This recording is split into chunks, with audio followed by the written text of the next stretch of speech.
In this video, we'll be discussing how to find the domain of a function given the equation. So our domain is going to be negative infinity to positive infinity unless there's a variable in the denominator of a fraction or there's a variable under an even indexed radical. The reason that these are our unlesses, the first one, if there's a variable in the denominator of a fraction, we know that a 0 in the denominator makes an undefined expression. So we don't want any values of x that would make a 0 in the denominator. What we're going to do if we run across a variable in the denominator, we're going to set the denominator equal to 0, solve it, and then exclude those solutions from the domain. The concern when there's a variable under an even indexed radical is whether or not we have a real number. A negative radicand under an even index radical makes an expression that's not real. So what we'll do if we run across a variable under an even index radical is we're going to set the radicand, what's underneath the radical only, greater than or equal to 0, because that's another way to say not negative, greater than or equal to 0. We'll solve that inequality, and the solution of that inequality is the domain. So let's find the domain of each function in interval notation. First off, we have k of x equals the fifth root of 9x plus 4. So we have a radical. We want to turn our attention to the index of the radical. If the index is even, then we need to make sure that the radicand is not negative. However, if the index is odd, we can have any number underneath an odd index radical, and that makes the domain negative infinity to positive infinity. So since the index is odd,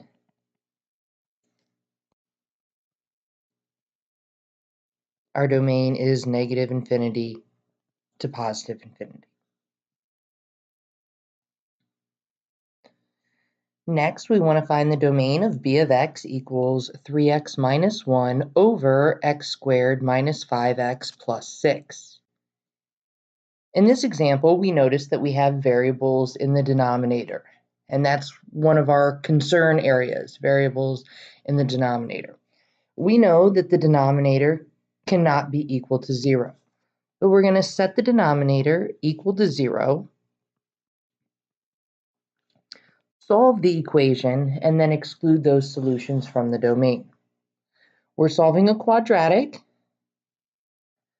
We see that this is factorable. If it wasn't factorable, we'd have to use quadratic formula to find the solutions. So x minus 2 and x minus 3.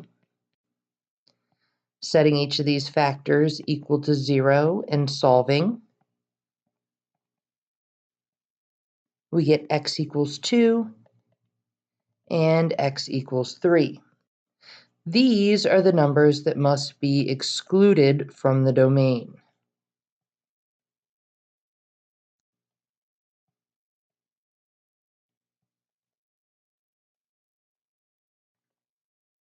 I think the easiest way to get the correct interval notation is to put your exclusions on the number line.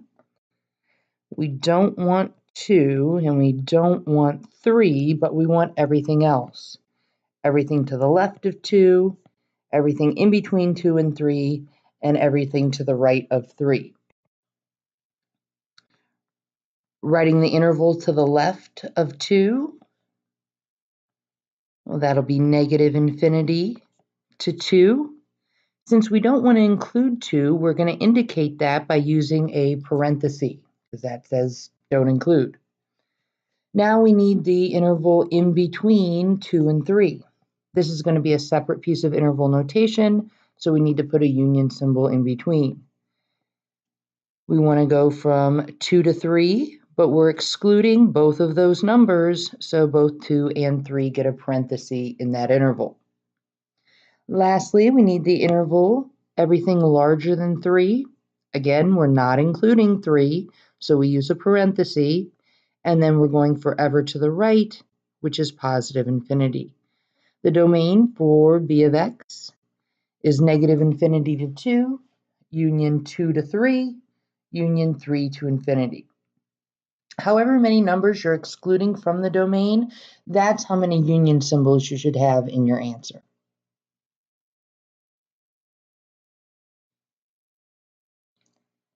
Our next function is a of x equals x plus 6. So we look for our unlesses, variable in the denominator or variable under an even index radical. This function does not have either of those things. So the domain is negative infinity to positive infinity.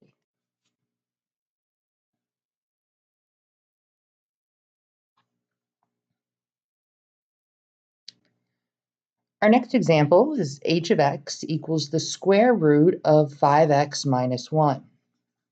We have a radical, and we know that one of our unlesses is a variable under an even index radical, so we need to turn our attention to the index. This is a square root. Even though it's not written, square root means that there's an index of 2. This is an even index.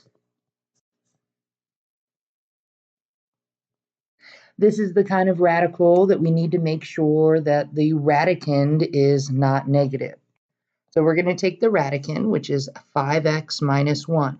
And you're only ever putting what's underneath the radical greater than or equal to 0. So if this h of x had additional things outside of the square root, like this, h of x equals 6 times the square root of 5x minus 1 plus 4, we would still only be setting the 5x minus 1 greater than or equal to 0, because that's the only thing we're concerned about is having a unreal number underneath as a result of a negative underneath of the radical. So only the radicand gets set greater than or equal to 0. All right, let's solve it. We'll add 1 to both sides, and then divide by 5. This gives us x is greater than or equal to 1/5. This is the domain.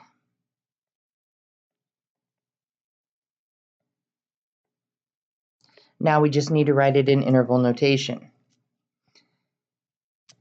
Just like the previous example b of x, I like to draw a number line, put my solution on the number line to get the correct interval notation.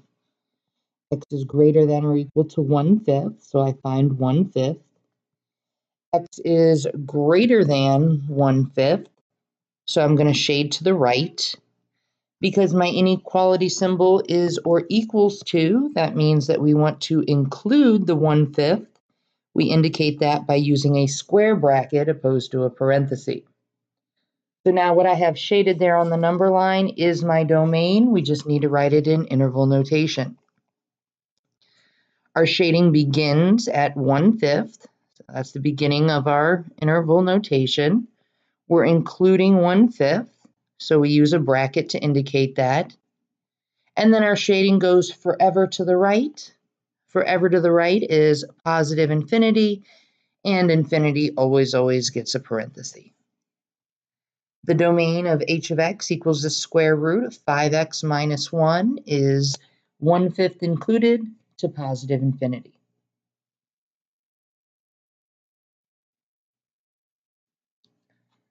Our last example is g of x equals negative 5 over 4x squared plus 1. We're looking for our unlesses, which include variable in the denominator or under an even indexed radical. Here we have variable in the denominator.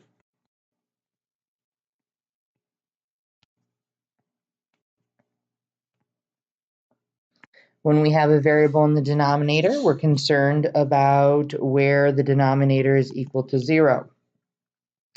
We would have to exclude any of those solutions. So we set 4x squared plus 1 equal to 0 and solve.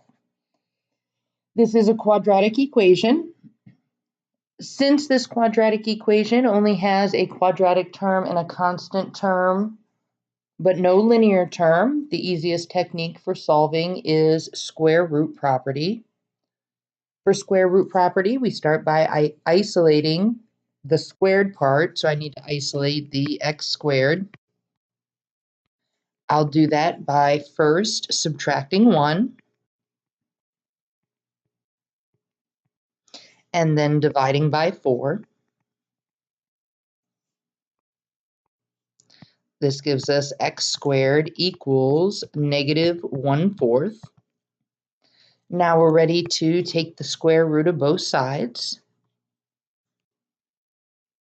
When we do that, the square and the square root on the left cancel out, leaving us with just x.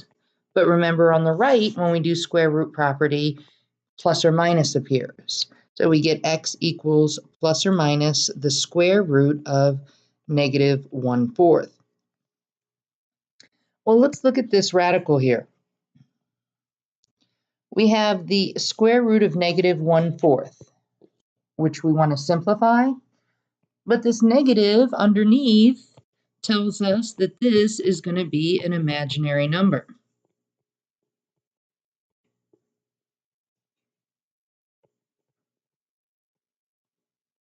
Imaginary numbers don't exist on our real number line. So since we got an imaginary number here, this means that there are no exclusions.